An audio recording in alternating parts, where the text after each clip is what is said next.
Okay, this is it. So let me start in Portuguese. Boa tarde a todos, bem-vindos a mais uma sessão do colóquio do Departamento de Matemática. Hoje é sexta-feira, dia 20 de agosto. So let me switch to a language that our guests can understand. Our guest today is Professor Greg Galloway from the Miami University, and I'm not going to say anything else. Professor Ivan was the one responsible for the invitation to Professor Galloway, and he's going to introduce him. Please, Ivan and Greg, the floor is yours. Okay, boa tarde a todos, good afternoon to all. It is a great pleasure and honor for me to introduce our speaker today, Professor Gregory Galloway from the Mathematics Department of the University of Miami. We thank him for having graciously accepted our invitation to participate in our colloquium. Professor Galloway is a leading authority in the fields of global Lorentzian geometry and mathematical relativity, and he has given key contributions to nearly every aspect of these fields. He's going to speak today about a number of geometric aspects of the description of event horizons of black holes in general relativity. And he's going to discuss certain constraints in the horizon topology. This is a very timely and particularly interesting subject in view of the remarkable recent progress in the astrophysical study of this fascinating physical objects, the black holes. So without further ado, let me thank our speaker again, and please, Professor Galloway, the stage is yours.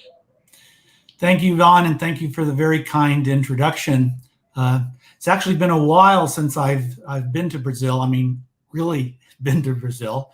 I've missed a couple of recent opportunities, one due to COVID, and the other due to the fact that I forgot to get a visa before I went. A few years ago, Brazil was still requiring visas for U.S. citizens. Anyway, I'm very happy to be here, at least virtually. So there's the title of the talk on the topology of black holes and beyond. What is the topology of a black hole? Well, that's the topic of this talk, and it's a topic I've been interested in for quite some time. And Stephen Hawking addressed this question in the early 70s, and he arrived at an answer that's perhaps not so surprising. Here's a very rough statement of his result on the topology of black holes.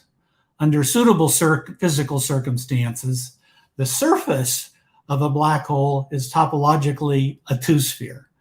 It's not a torus or a higher genus surface, but a sphere, a two-sphere. But with developments in string theory, there's been interest in gravity in higher dimensions, and in particular in black holes in higher dimensions. And so one can ask, what about higher dimensional black holes? What about the topology of higher dimensional black holes? By the way, Yvonne, sorry, there is on my screen, there's a little thing that says stop sharing or hide. Can I hit the hide button?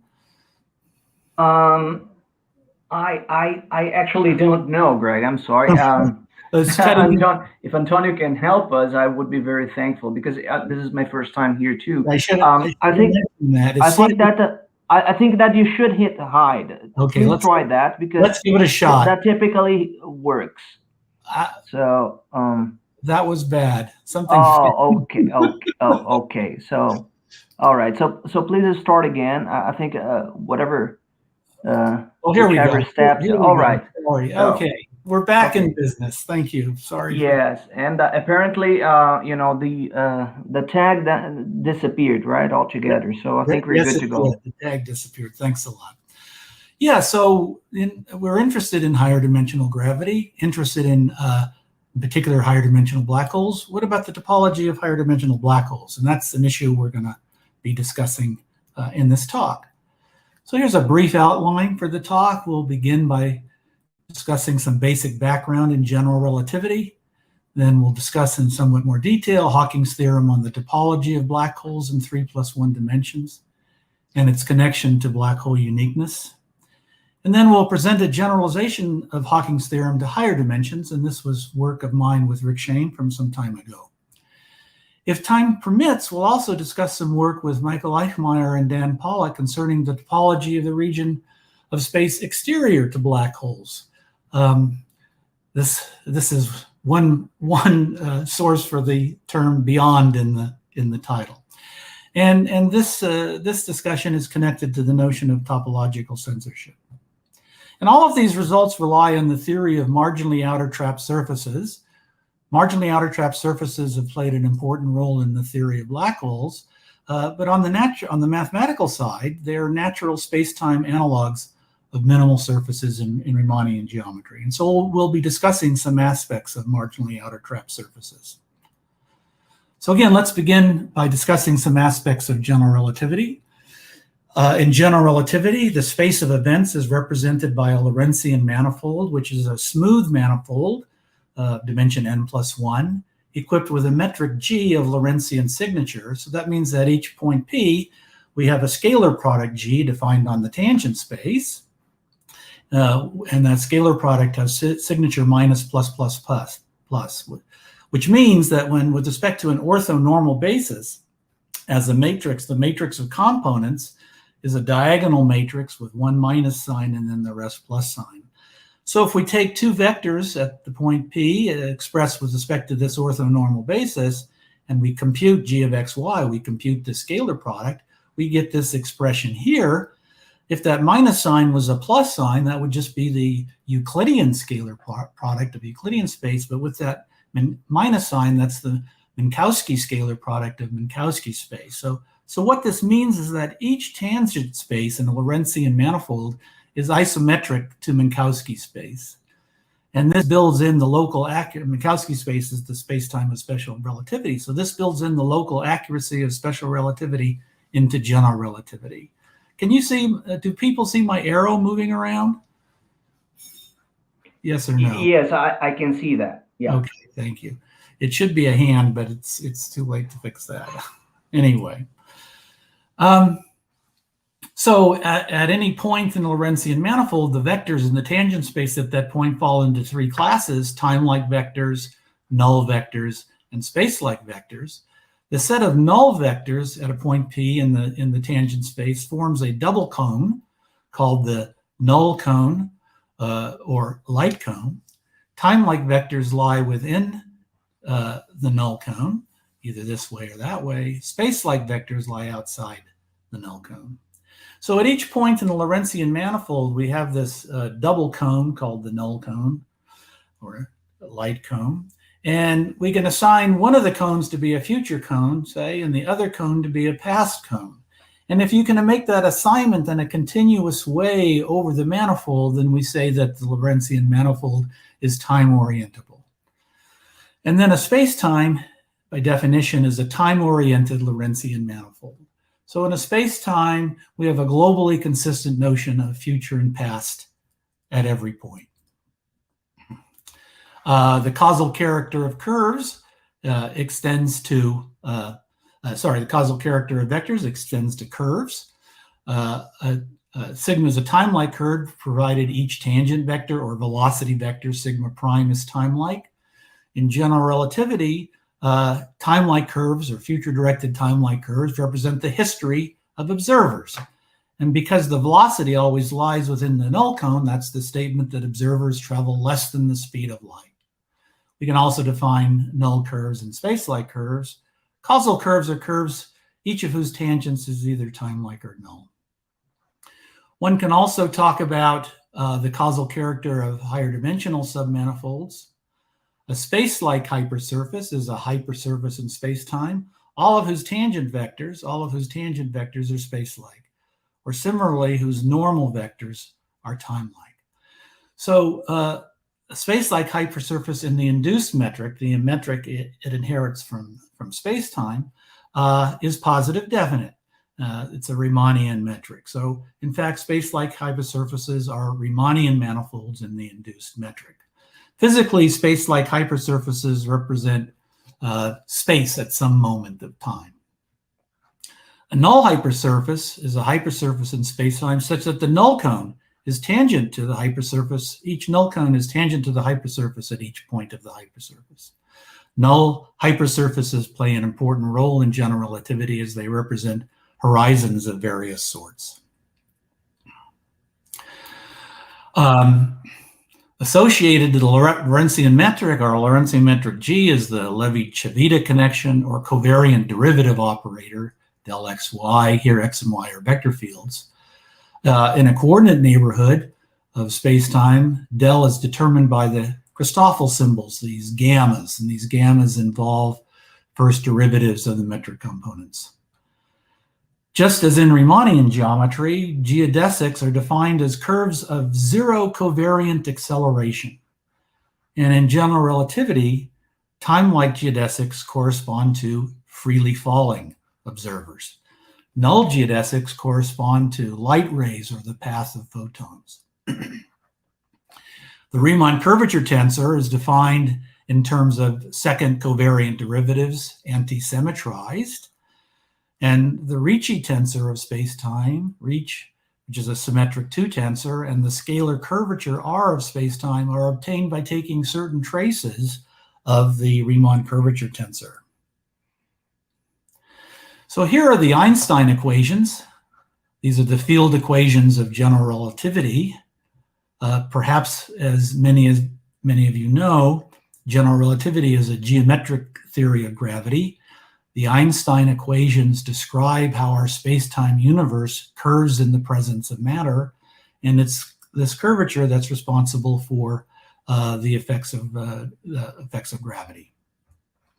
On the left-hand side is a purely geometric tensor, sometimes called the Einstein tensor. On the right-hand side, we have the energy-momentum tensor. It contains all information about the energy momentum of matter fields or other non-gravitational fields, such as the electromagnetic field.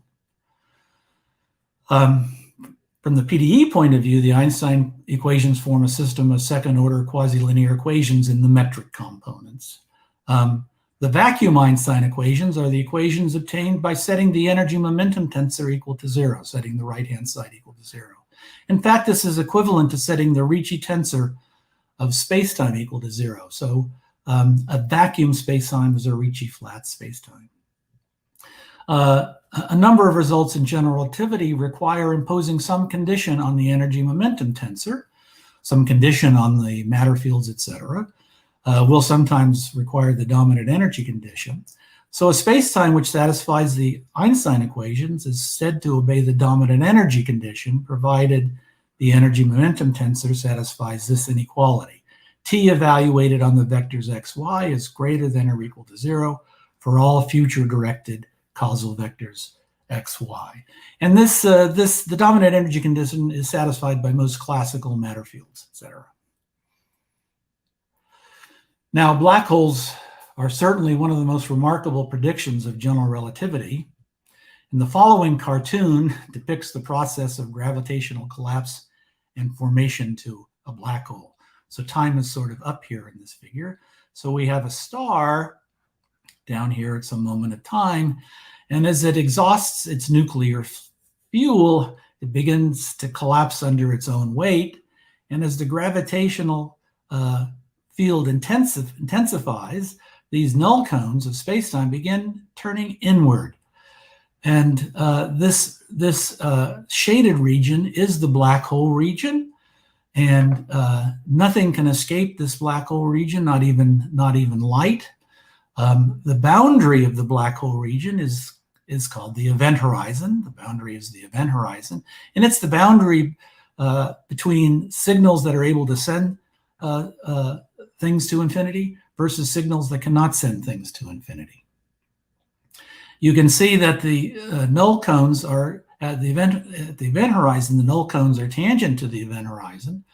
The event horizon is a null hypersurface.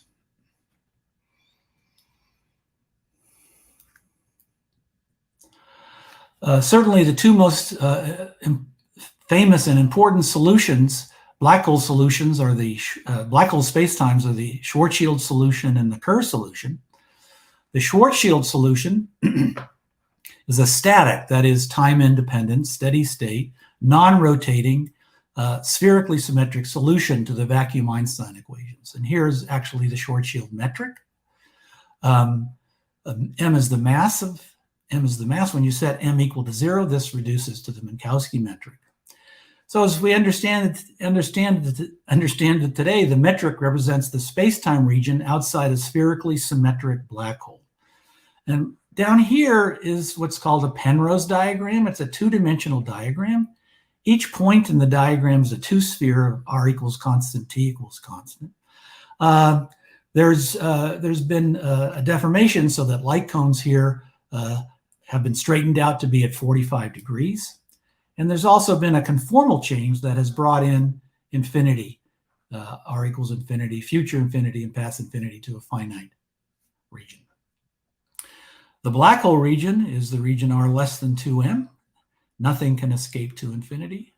Out here, this is where hopefully we live. This is the region R greater than 2m. This shows an observer passing through the event horizon and getting crushed to a singularity at R equals 0.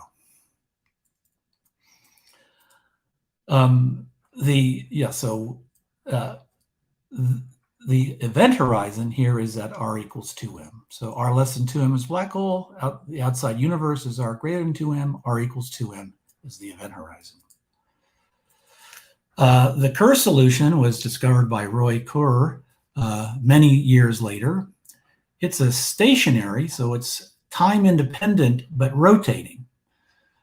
Stationary, axisymmetric, there's an axis rotation vacuum solution of the Einstein equations. As you can see, the metric is considerably more complicated than the Schwarzschild metric, and it depends on two parameters. It depends on the mass parameter m and the angular momentum parameter a because of its rotation.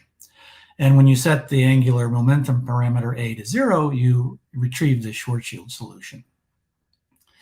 Now it's believed that true astrophysical black holes, the ones that are actually out there, settle down in the steady state to a Kerr solution. And this belief is largely based on a series of results that establish the uniqueness of the Kerr solution among all stationary, time-independent, steady state, all stationary, asymptotically flat, meaning it asymptotically Minkowskian, it looks Minkowskian at great distances, solutions of the vacuum Einstein equations. The Kerr solution is the unique solution among all stationary, asymptotically flat solution of the vacuum Einstein equations. And this is certainly consistent with the remarkable discovery of detection of gravitational waves first detected by LIGO in 2015. Okay. Now, a key basic step in the proof of the uniqueness of the Kerr solution is, in fact, Hawking's theorem on the topology of black holes in 3+1 dimensions. So here's a slightly more careful statement now of Hawking's black hole topology theorem. Suppose M is a 3+1 dimensional, asymptotically flat, stationary black hole spacetime obeying the dominant energy condition. Then cross sections of the event horizon. So here's our event horizon. Cross sections of the event horizon are topologically two spheres. Just a comment on the proof is variational in nature. Using the Gauss-Bonnet theorem, which is available because sigma is two-dimensional, Hawking shows that a sigma has a genus greater than or equal to 1, so it's either a torus or a higher genus torus. Then sigma can be deformed outward to what's called an outer trap surface. We'll be defining that later. But there are general results that say you can't have an outer trap surface outside the event horizon. So in fact, the genus of sigma must be 0. It must be a two-sphere.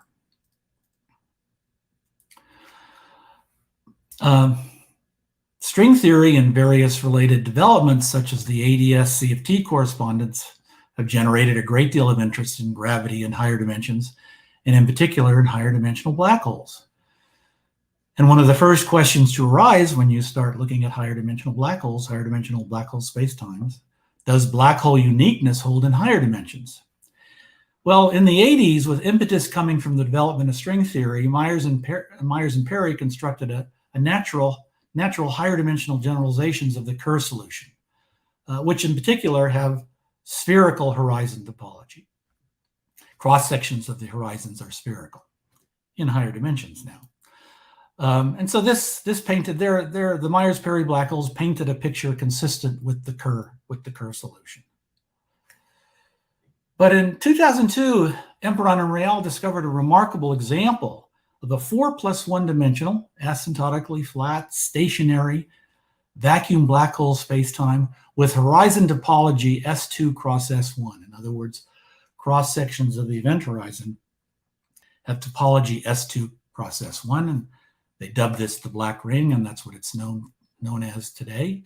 The ring corresponds to the S1, so our horizon topology consists of a ring of two spheres. So their example showed that in higher dimensions, black hole uniqueness does not hold because you have the Myers-Berry black holes. And in fact, horizon topology need not be spherical. This caused a great surge of activity in the study of higher dimensional black holes, and the question naturally rose: what horizon topologies are allowed in higher dimensions? What, if any, restrictions are there? So these are questions that Rick, Shane, and I took a look at a number of years ago. And in fact, in the next part of the talk, I want to describe our result, which is a generalization of Hawking's theorem to higher dimensions. And this will be based on properties now of marginally outer trapped surfaces. So we want to talk about marginally outer trapped surfaces for a while.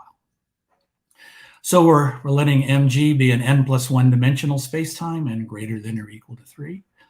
And we let VHK be an initial data set in spacetime, by which I mean V is an n-dimensional, V is a space-like hypersurface. Its induced metric, H, the metric it inherits in spacetime, is H, and its second fundamental form within spacetime is K. Second fundamental form K is essentially the time derivative in the normal direction of the metric. So we're in this space-like hypersurface in spacetime, and we let sigma be a closed, two-sided hypersurface in V.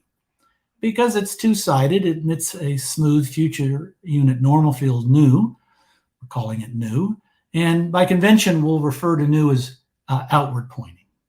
So along sigma, there's going to be two outward null normal vector fields, L plus and L minus. L plus is equal to U plus nu. Here's L plus. It's U plus nu. Here U is the future-directed unit normal to V within spacetime. So L plus is a future-directed outward null normal. And L minus is defined to be U minus nu. This is a future-directed inward null normal. So we have these null normal vector fields, L plus and L minus, along sigma.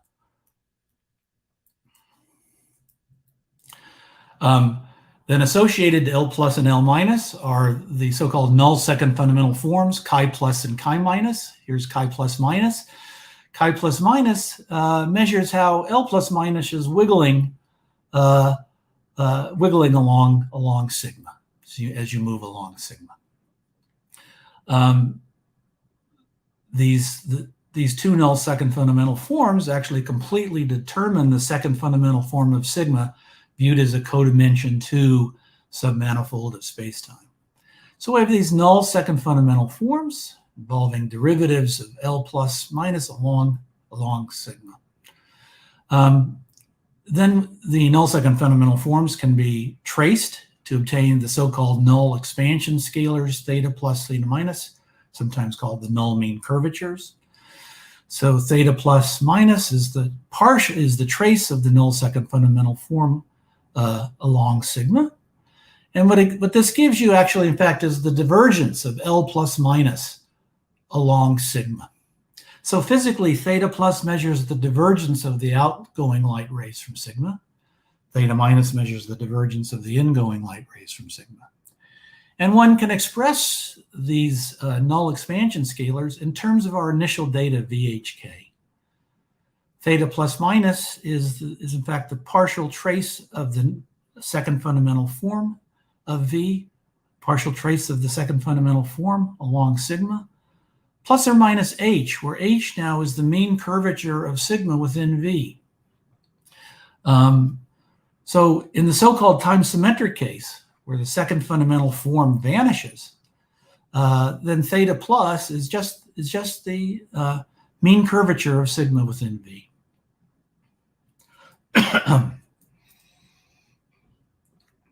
Now, if you consider round spheres in Euclidean slices of Minkowski space, or more generally, large radial spheres in asymptotically flat space-like hypersurface, one has theta plus positive with respect to the natural outward null normal, and one has theta minus negative. So divergence of outgoing light rays to the outside, convergence of ingoing light rays to the inside.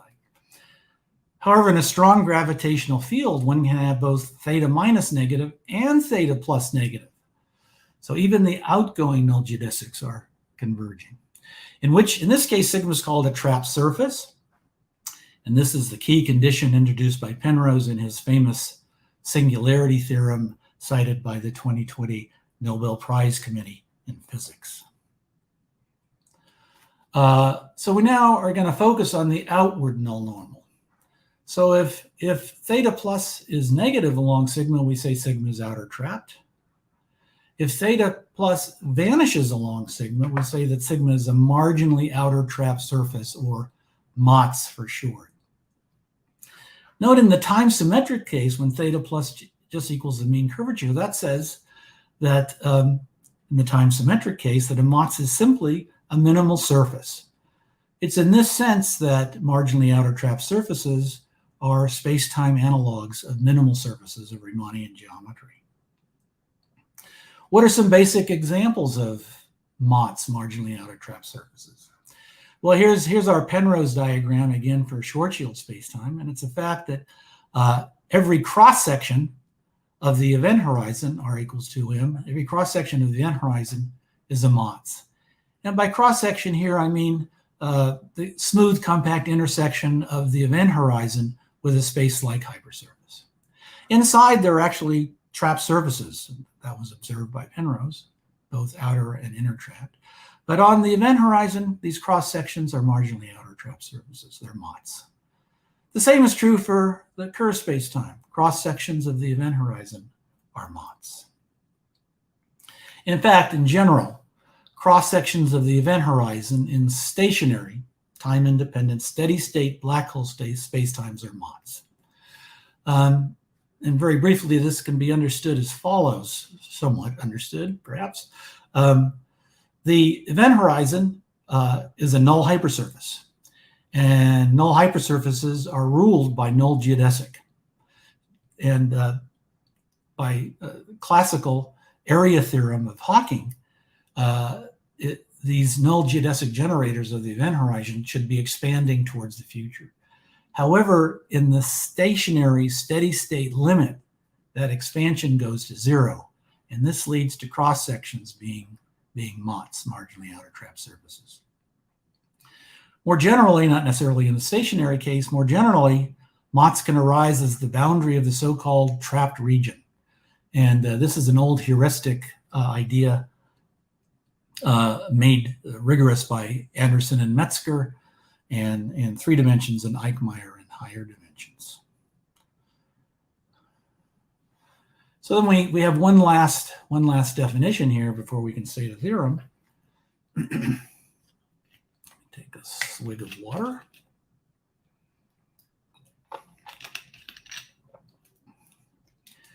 So definition, a MOTS sigma in our initial data set VHK in spacetime, a MOTS sigma is said to be outermost, provided there are no outer trapped or even marginally outer trapped surfaces outside of an homologous to sigma. So these MOTS that arise as cross sections of the event horizon are in fact outermost.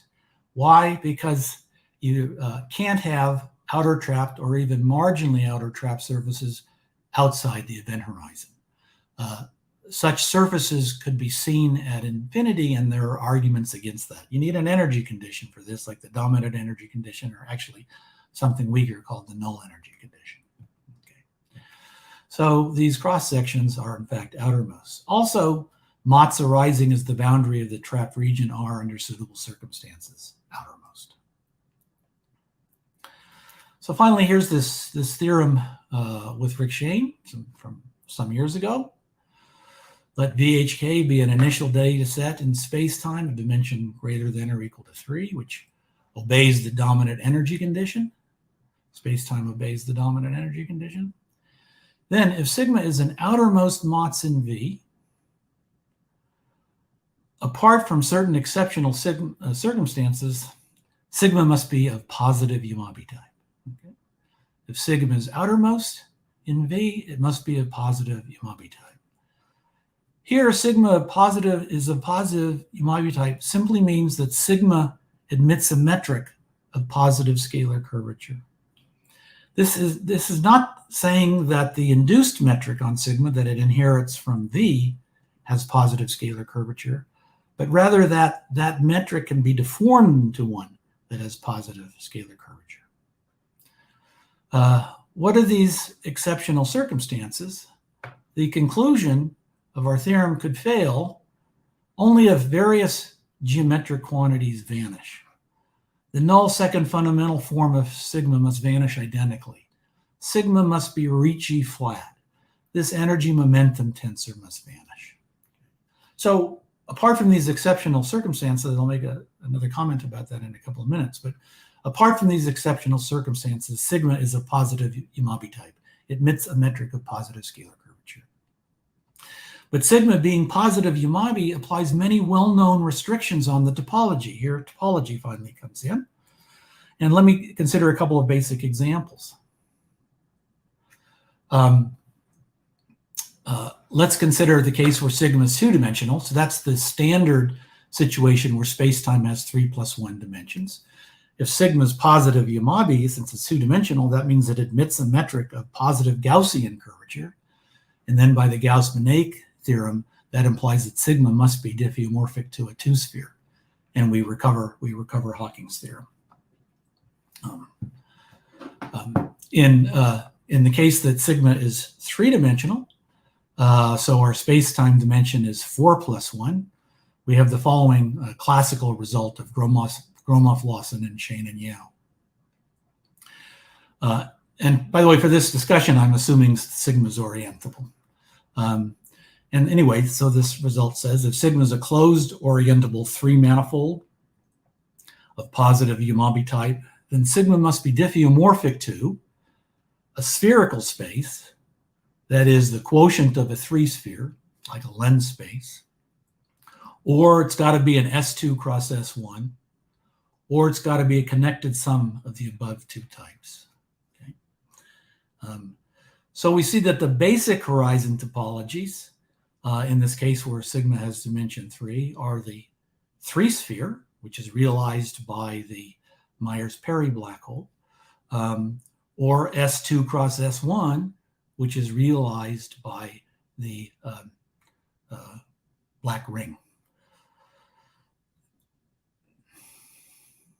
I have assumed in this statement that the positive resolution of the Poincare conjecture, otherwise we could only assume that this is a quotient of a homotopy three-sphere. But with the positive resolution of the Poincare conjecture, it's actually a quotient of an honest three-sphere.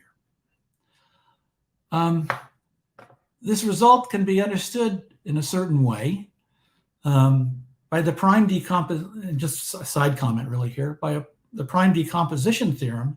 Any such manifold can be written as a connected sum of spherical spaces, S2 cross S1s, and K-pi1 spaces, where a K-pi1 space is like the torus whose universal cover is contractible. But what's shown, if sigma admits a metric of positive scalar curvature, it can't have any K-pi1s in its prime decomposition. Okay, so in any event, for 4 + 1 dimensional black hole spacetimes, we have a rather concrete list of possible horizon topologies. But then this raises several questions down here. Can this list of possible topologies actually be realized? Can you actually construct a black hole spacetime whose horizon topology is a connected sum of two S2 cross S1s? Or can this list be further restricted by assuming some additional assumptions? Can we restrict this list of possible topologies? In fact, these questions have been explored in the literature ever since our paper with Rick, and it continues to be an area of research up to the present day. Here's, I'm not going to say anything further about this, but here's a partial list of some black hole topology references that go up really to the present day, and apologies to papers and persons not listed in this short list. So this continues to be an area of interesting research. Let me check on my time. Okay. Good, looks like I have some time. Let me make some meta-comments of this generalization of black hole topology theorem with Rick. We want to argue that our sigma admits a metric under the given assumptions, admits a metric of positive scalar curvature. Well, MOTS admit an important notion of stability, in some sense analogous to that for minimal surfaces, and this was developed by Anderson, Mars, and Simon. And we use this notion in the proof. Variations in the null expansion can be expressed in terms of what's called the MOTS stability operator. This is a second-order linear elliptic operator L. And if sigma is outermost, then it's necessarily stable, which means or can be characterized by the fact that the principal eigenvalue of this operator L, lambda 1 of L, is greater than or equal to 0. Now, the key step in the proof is to show that the principal eigenvalue of L naught is greater than that of L, where here L naught is a certain simplified version of L obtained by setting some things equal to 0. And L naught is very closely related to the conformal Laplacian on sigma. So since lambda 1 of L is greater than or equal to 0, we have lambda 1 of L naught greater than or equal to 0. This in essence reduces the situation to the time symmetric or the Riemannian case, where classical methods are known to apply. And in fact, by making a conformal change, this conformal change here, where gamma is the induced inherited metric on sigma, and phi is a positive eigenfunction corresponding to the principal eigenvalue of L naught, then this conformally rescaled metric gamma tilde necessarily has scalar curvature greater than or equal to 0 by a standard computation. And moreover, you can make the scalar curvature strictly positive everywhere by further deforming the metric unless a bunch of stuff vanishes. That's the exceptional cases. So one small drawback of this theorem with Rick is that it allows certain possibilities that one would like to rule out. For example, our theorem does not rule out the possibility of a vacuum black hole spacetime with toroidal horizon topology, and this is something one would like to rule out. And in subsequent work, I was able to rule out all such possibilities, all such exceptional circumstances. So here briefly is this result stated here. Let VHK be an initial data set in space-time obeying the dominant energy condition. If a MOT sigma is not of positive Imabi type, then it cannot be outermost without exception. And in fact, we prove a rigidity result. If it's of positive, if it's not of positive Imabi type, then, it's not of positive Imabi type, then in fact an outer neighborhood must be foliated by MOTS. So sigma cannot be an outermost MOTS. Okay. Now in the last few minutes of the talk, we've been talking about the topology of black holes. Now I want to talk about the topology of the region exterior to black holes. Just a little slight motivation for this. In principle, the topology of space could be quite complicated. In fact, general relativity does not put any restrictions on the topology of space. There are these nice examples of Heisenberg, Museo, and Pollack of asymptotically flat spacetimes satisfying the vacuum Einstein equations, with spatial topology being absolutely arbitrary in an appropriate sense. However, according to the principle of topological censorship, the topology of the region outside of all black holes and white holes, if there are any, these are sort of time-symmetric black holes.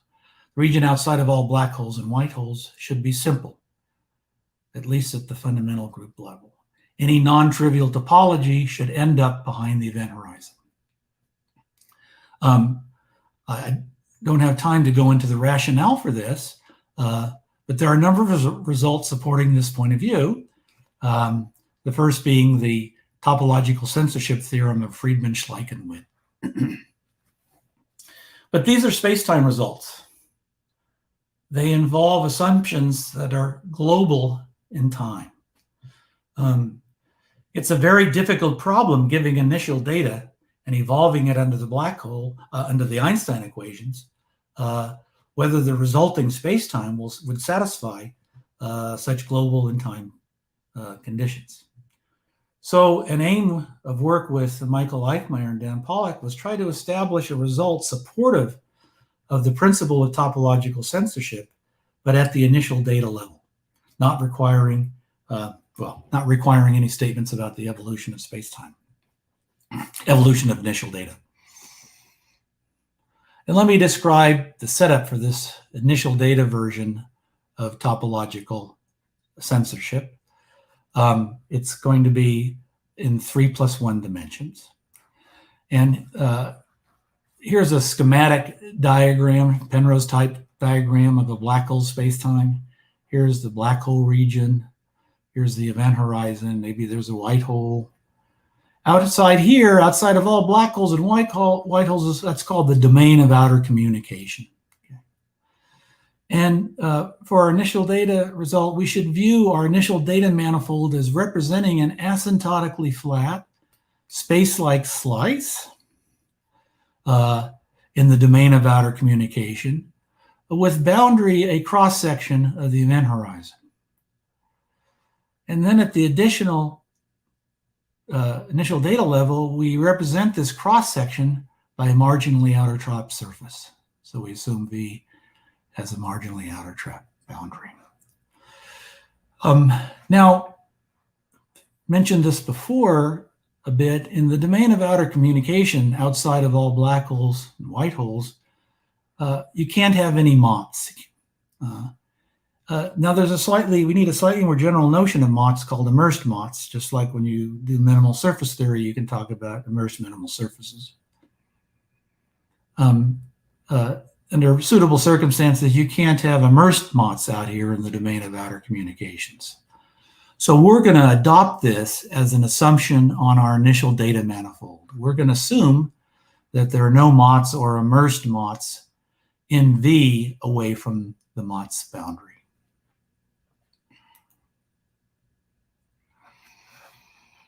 Then we have the following result. Let VHK be a three-dimensional, asymptotically flat initial data set, such that V is a manifold with boundary, whose boundary is a MOTS, a compact MOTS. Then if there are no MOTS or immersed MOTS in V away from the boundary, then the topology of V is as simple as possible. It's diffeomorphic to R3 minus an open ball. Just a few remarks about the proof. The proof makes use of powerful existence results for MOTS obtained by Rick Shane, due to Rick Shane and Anderson and Metzger and Eichmeier. The proof also makes use of an important consequence of geometrization, namely that the fundamental group of every compact three-manifold is residually finite. I'm not going to define residually finite, but residual finiteness has a very important consequence. If the fundamental group of such a manifold is non-trivial, then it admits a non-trivial finite cover. Consider, for example, the 3 torus. Its universal cover is non-compact. It's Euclidean, so it's R3. Okay. Nevertheless, the 3 torus admits many finite non-trivial covers. And notice, in fact, no energy condition, the dominant energy condition, no energy condition or curvature condition is required. There's, in some sense, there's an implicit curvature assumption based on our assumption that there's no immersed Motts in V. The moral of this result is that Motts detect non-trivial topology. No Motts, topology is simple. And this is somewhat reminiscent of how minimal surfaces have been used in Riemannian geometry to detect non-trivial topology. And I have in mind, in fact, classical results of Meeks, Simon, Yeo. In fact, in some sense, our result is a space-time version of some of their results. Just one final comment. I want to mention this paper with Anderson, Dahl, and Pollack, which obtains results in a similar direction, but which applies to higher dimensions. The proof methods there are quite different. And with that, I've completed what I wanted to say today. Thank you very much. Okay, Greg.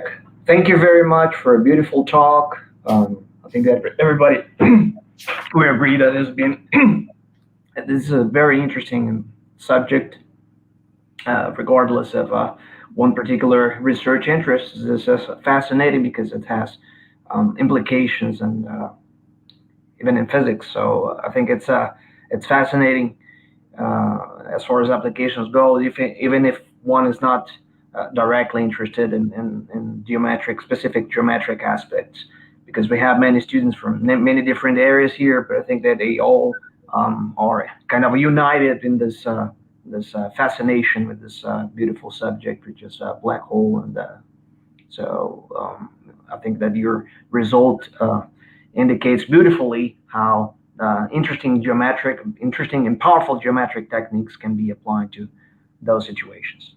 So let me move on. I think that Antonio is not here, so I'll be responsible for the question session. So if there is any question, I think that people can use the chat for that purpose. They can put out their comments. I'll just shift that to Portuguese, Greg. I apologize for that, so that people completely understand that point. Sure. Maybe if somebody needs me to translate anything. Então, pessoal, se houver necessidade, eu posso traduzir a pergunta. Vocês podem colocar perguntas no chat e então eu posso traduzir se for necessário. Vocês podem colocar diretamente em inglês, como preferir. Tá? Então eu abro a sessão para perguntas, se houver alguma.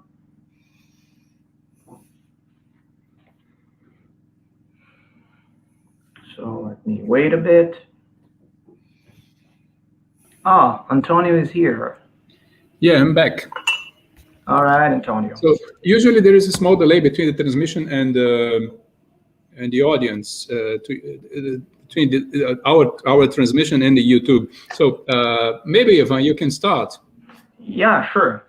So Greg, I just like to ask whether there are any interesting open issues, that is to say, follow up on the kind of results that you have introduced. If you have an interesting open problem, because we have many students here, and of course it's interesting for them to know whether we have interesting open questions that might result from investigating the subjects further. Well, I think most of the effort has been at considering construction of black holes with one of these acceptable topologies. If I can go back a couple of pages.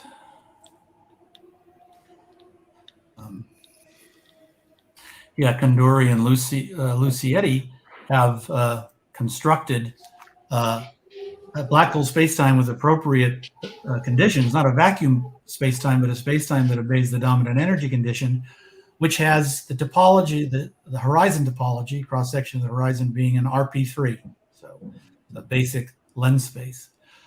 There have been some results about other possible lens spaces.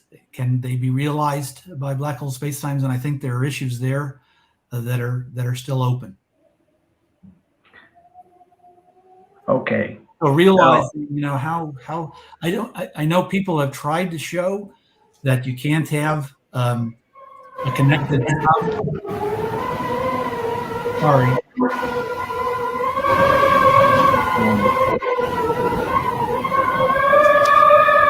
There's a background noise, but I think that's not. Sounds like a bad storm. Oh yes, yeah. It's me. Sorry. Okay. So some people have, I think, tried to construct spacetimes which are a connected sum of two S2 cross S1s without succeeding. If you introduce additional assumptions, some extra symmetry, for example, stationarity plus axial symmetry, then you can rule out some of these topologies, and some of that's been done in the papers listed here. But I think there are a number of open questions yet. You know, in what generality can you either construct or show don't exist certain black hole topologies? Okay, Greg, thanks.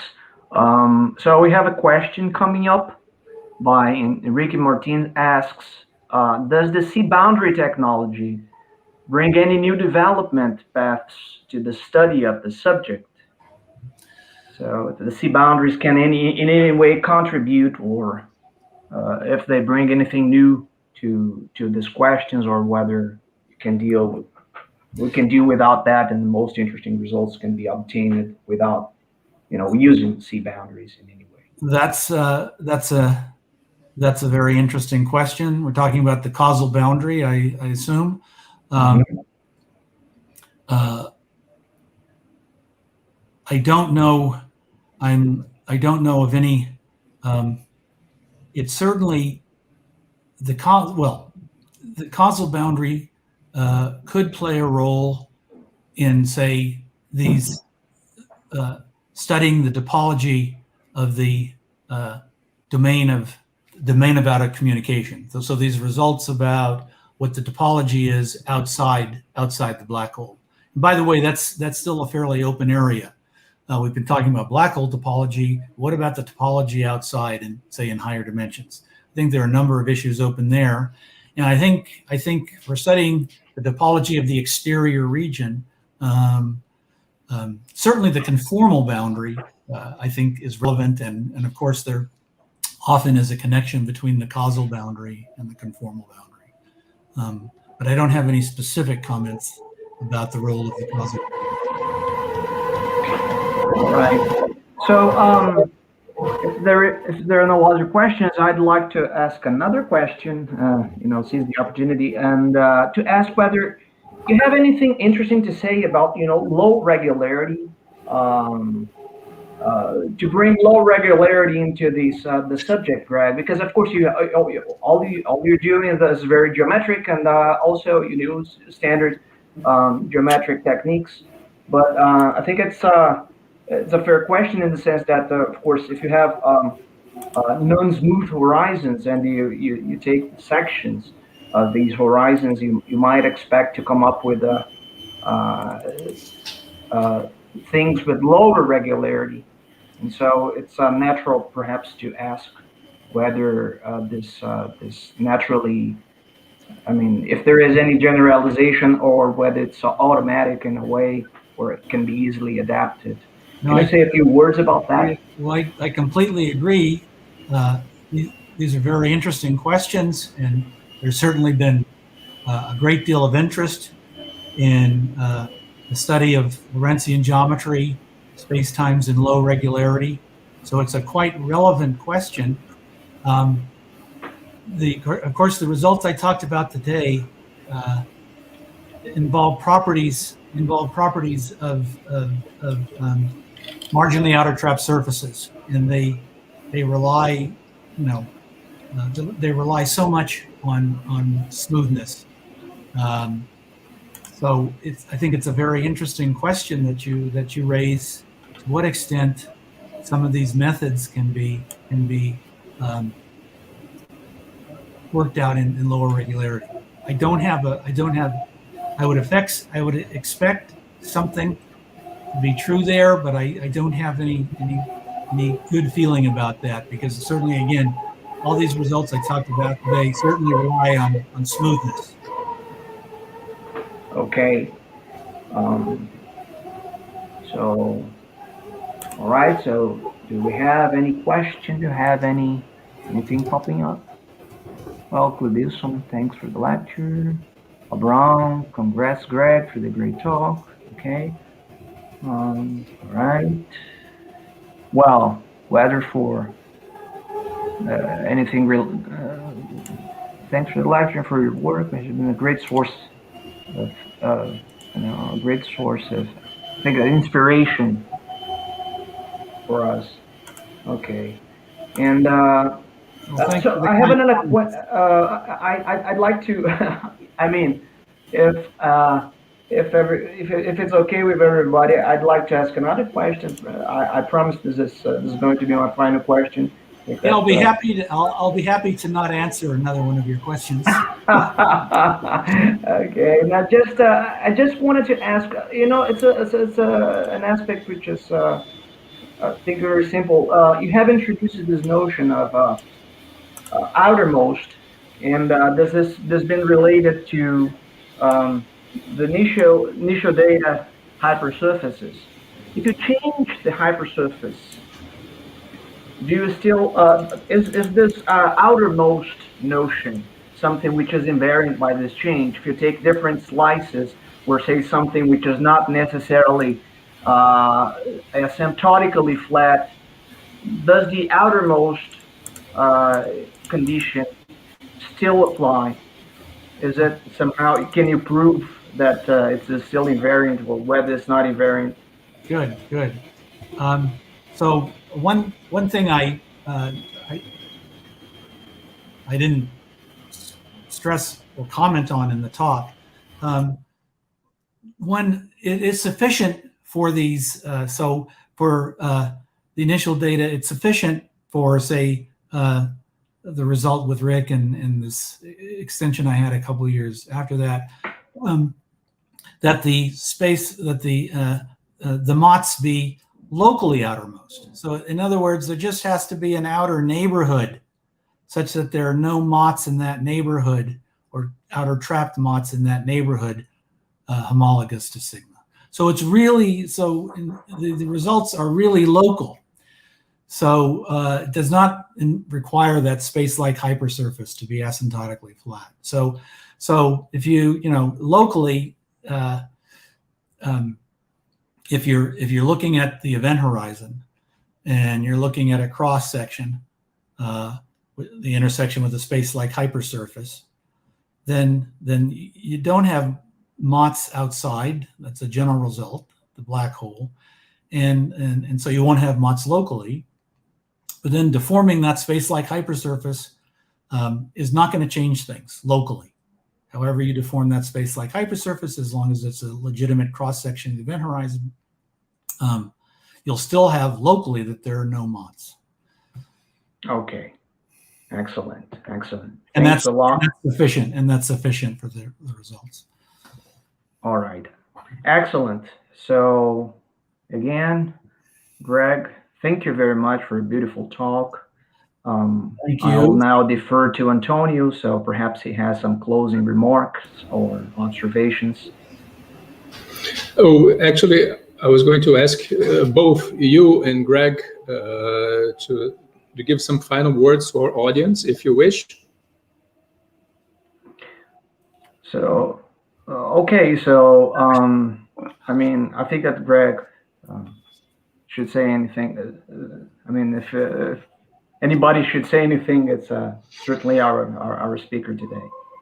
Well, again, thank you very much for the invitation to speak.